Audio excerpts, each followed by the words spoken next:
for system. But now there's something that we really cannot avoid. I mean, even when our reporters on the ground were speaking to Kenyans, the one thing that everybody's talking about is maziwa ya Nyayo. And, you know, some are even saying that's the reason they would go to school, you know, they'd get milk. I don't know what you would say about that. I think the maziwa element, the introduction of the maziwa in schools was also a position that President Moi took then in order to ensure that schools were attended by children.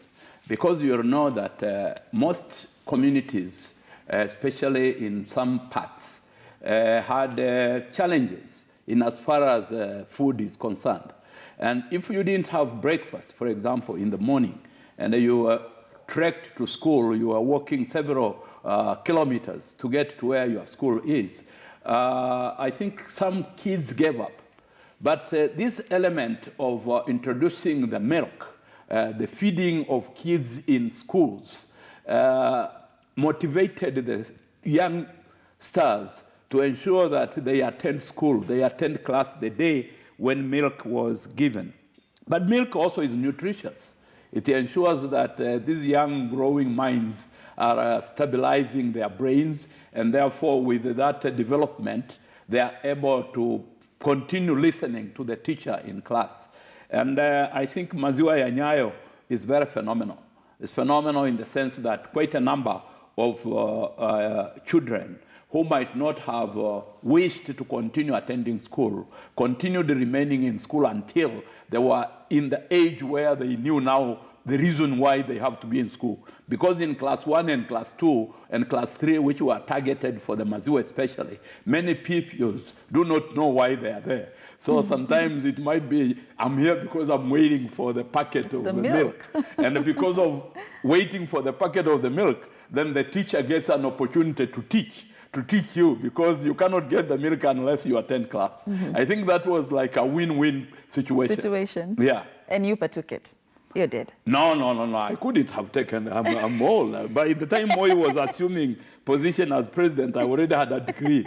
We were the last people to be graduated. You didn't have even a taste of it? Some people would carry it home. Mzee Kenyatta. No. I wouldn't take it. Okay. Yeah. Let's talk about him opening up space in the university education, because in 1983 he did set up a technical team that later on saw the establishment of a second university, you know, after Nairobi University, that is Moi University, and 2 years later we saw Kenyatta University, Egerton, and many other universities. I think that was also phenomenal. We should start by appreciating the fact that we inherited at independence an elitist education system, and that university education especially was for the chosen few. The hierarchy was in the old system. You were pruned in class 7, then you get few people going from 1, they finish from 4, then out of a class of 40, you only get 3 or 4 or 5 going from 5. So it means the majority of the others just end their education at from 4. Then you got from 6. When you finish from 6, you find that in a class of 30, you'll get only perhaps 10 or 12 people who would get admitted to the university. And you can see this elitist system was actually not opening up space. And as a result of that, programs in the university were subscribed by very few students. In some classes, by the time I was a third year, in some of my classes, in literature or Kiswahili or education, we were only 20 students. And the whole country, you find that you are expecting 20 people to graduate. And I think the opening up through that setup of the working committee that established Moi University as a second university had 2 opportunities which were available to Kenyans. One, of course, is the expansion of the space so that more students are accommodated into the university. But also, Moi University came with new degree programs. So from the traditional engineering, education, agriculture, and the commerce programs which were a preserve of the University of Nairobi for the elitist education and the lawyers. Then Moi started programs in wood science, environmental science, agriculture was expanded to include so many other areas of agricultural pursuit. And I think that opened up. And immediately following Moi, we had Kenyatta, as you rightly said. Kenyatta was now elevated from the Constituent College of the University of Nairobi to a fully fledged college, which allowed it to grow programs beyond the programs that it was offering, programs of the University of Nairobi. And immediately after that, again, there was Egerton, and from Egerton you came to JKUAT, from JKUAT you went to Maseno, then from Maseno you went to Masinde Muliro, and then we had that, we call them the Big Seven, the Big Seven. And then the Big Seven now coincide with the opening of space, because A-level, the 844 people, graduates who were finishing Form 4 were now entering university. The year when they plus the A-level class were entering university, we had a huge expansion. That is the first double intake of the university education. And this double intake, I think, opened opportunities. It also opened opportunities for staff, employment opportunities, because in the University of Nairobi, there were fewer lecturers because there were fewer programs, there were fewer faculties. But now when you have more faculties coming up in Moi University, in Kenyatta University, in Egerton University, then you find that there was demand to train students who are graduating with their first degree at master's degree level, so that they could enter into the teaching employment at the university. And with that, you see now a tremendous growth of university education, which continued until now. I was a central player in that system, because it was during that time that I got opportunities to serve as a head of department of a department in a university, as a dean, as a principal of a campus college of a university, and later on as the first CEO of the Higher Education Loans Board. And I think it was an opportunity that we thank the late President Moi for having allowed some of us to play, because it impacted positively on the development of university education in this country. And I want us to remain there, you being your tenure as the CEO HELB, 1995 to 2000. What would you say was the contribution of the president specifically when you were, at the helm then? I think the first point which I would like to emphasize is the fact that this starting of Higher Education Loans Board came as a consequence of the structural adjustment program.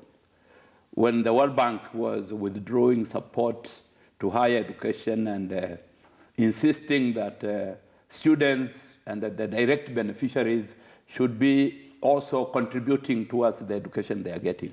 And therefore, the expansion of what used to be a boom that many university students assumed was free money became now a loan, that you had to access a loan, and that this loan would be repayable. And I think the major challenge in that time was if Moi and the government he was leading had not stood firm to support the creation of the Higher Education Loans Board, and to support the board itself, the members plus myself, who was serving as the inaugural CEO, if we didn't get enough support from the government, then HELB would have collapsed. And if HELB collapsed, if you imagine now the contribution that HELB is giving to the Kenyan education space, if HELB had collapsed, then we would still be having very many challenges in terms of access, because many students would still not be able to pay their way into the university education system. Because I think the little money which they access from HELB through the loan supports them at least to get a base on which to stand firm as they struggle in the university. So that support itself was very good. And I think Kenyans should appreciate the fact that we were the first country, just like we were the first to start Commission for Higher Education, which has now changed to Commission for University Education, which I chair now. Yeah. We were the first in the continent. And we were the first also to start a viable learning system for university education. And because of the support that the government gave to the establishment of this entity, it still remains now, and I'm sure very many people are very appreciative of the fact that it ever was established. Indeed. I'd like us to get a bit personal, even as we wrap up. Yeah. What do you find most memorable for you about this man who we are, giving the final bow this time around, Daniel Toroitich arap Moi? What is the most memorable thing? I think he was very kind. He was, each time a group of us or many people through delegations interacted with him, you could see an exuberance of kindness in the way he handled the people he met. That's number one, which touched myself personally. And I think also the fact that the late President Moi literally knew all corners of this country. Mm-hmm. And if you were talking to him in the company of anybody, whether from Pokomoland or from Siaya or from Turkana, he would at least have some glimpse of one person or two or three people he knows. And because of this, his network about how he knew and collected information about individuals. Some individuals who were given opportunities to serve in his country may not have been identified if he didn't have a keen interest in finding out what is Kenya made of in terms of ethnicity, in terms of communities, and in terms of persons, in terms of individuals whom he could say there is a chief called so-and-so somewhere. How is he doing? And he would be meeting a delegation of people, perhaps even from the university. And if you told him that you come from Quisero or from Bungoma, he would mention how somebody is doing from that side. And I think that was a very good kind of characteristic of a great leader, a leader who wants to be very clear about the people he's leading and who they are. I think there is another contribution which he did, which touched on the expansion of education opportunities to Kenyans. It is related and tied up with the new districts, which many people blamed him to have established. But I think some of us, being the beneficiary of some of those districts he established, we thank him a lot, because when we had fewer districts, quotas, for example, for admission in Form 1 in the national schools were given to districts.